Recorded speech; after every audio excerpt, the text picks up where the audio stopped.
right, welcome back to American Agenda, and we have our panel here with us. Also wanted to dip in right now, Ron Johnson, the senator, talking on Capitol Hill. They are debating the stimulus package, the relief plan. As we understand it, we talked to Larry Kudlow yesterday, it would include a stimulus check to individuals up to $2,400 per family. That still could be debated. There also may be the issue, we know that as far as how much money state and local governments might get. We understand that most things have been put aside, most things have been settled on. Then late in the day, there was somebody that objected to what the Federal Reserve was doing as far as making money available too easily to businesses. We just wanted to let you know that's going on. And if something happens, we actually get a bill that becomes a law, we'll let you know. Meanwhile, let's bring back our folks and talk about how we're seeing an increase of people who are pushing back against numerous lockdowns and closures across the country. For instance, on Staten Island, we had a bar owner who even drove into a deputy who was trying to arrest him for opening his bar against the new COVID rules. And we have seen other business owners ranting about the loss of their livelihoods. And with the vaccine now available and another on the way, a lot of people are saying, okay, we see the light at the end of the tunnel. Can you stop wrecking our economy by forcing us to shut down?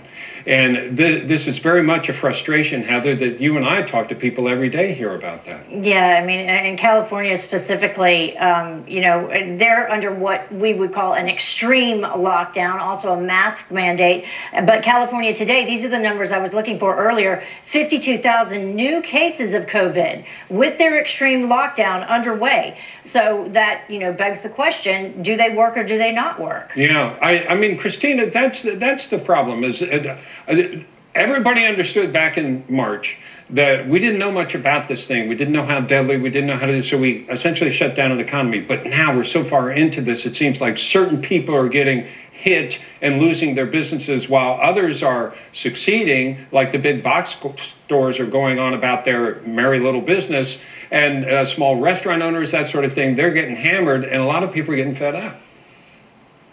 I agree with you 100%. And if everybody would just do the things that we've been told we need to do, wear a mask and keep socially distanced. And I know some of your viewers will write me afterwards and be like, masks don't work. And actually they do work.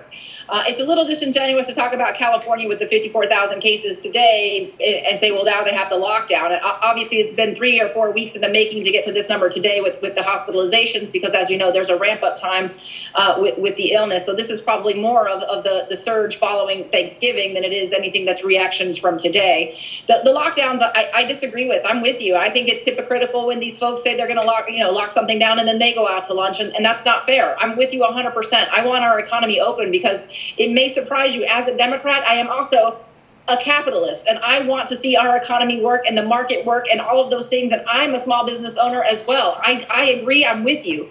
But let's then keep the economy open, but wear our masks and stay socially distanced and do the things, again, that we know we need to do, and not have little parties at our houses and spread it in small groups and take our masks off in different locations and not be worried about our neighbors and our families and friends. Yeah, Amanda, I used to think there are two types of people, those with kids and those without kids. Now I think there are people who have owned businesses and those who have never owned businesses. And a lot of these things, these rules are getting passed, I think, by people who have never owned a business and don't understand that it's not an 8 to 5 job. It's 24/7. It is your life. That's right. I mean, these are businesses that, for 4 or 5 decades, they could have been passed down from generation to generation. These are built from the ground up, and they're being destroyed. Just look at how many businesses have closed on Yelp. That's a really good indication, tens of thousands. And so it's very unfortunate what's happening. I fear what a Biden administration potentially could do on this and really institute lockdowns. But this is exactly why Gavin Newsom and the hypocrites really in the Democratic Party, their mayors, Senator Feinstein, it seems very heavily tilted in the state of California. How many of their mayors and their governor have really been hypocrites about this? Do as I say, not as I do. Yeah, that's so true. And so right now what you're seeing is the 6th recall effort against Gavin Newsom. And, the recall effort really isn't all that challenging. They Right. need to get about 1.5 million signatures, which is 12% of the number of voters. And from there, they can file for removing Gavin Newsom. And I think at the point at which we are right now, where business owners are getting crushed, Yeah. especially in California, and being in Florida, this is where they're coming to, Florida and Texas. Yeah. You can understand. And they're going to Austin and Nashville, two states without state income taxes. So, yeah, there are a lot of reasons to go there. I'm wondering, Amir, we're seeing more and more people rebel against this. And I don't want to see anybody arrested for civil disobedience, especially they're just trying to survive. What are the legal ramifications with people that just say, I'm sorry, but I got to keep my restaurant open? Well, I mean, at the most basic level, it would be loss of a liquor license or any of your state licenses. And that's a killer right there.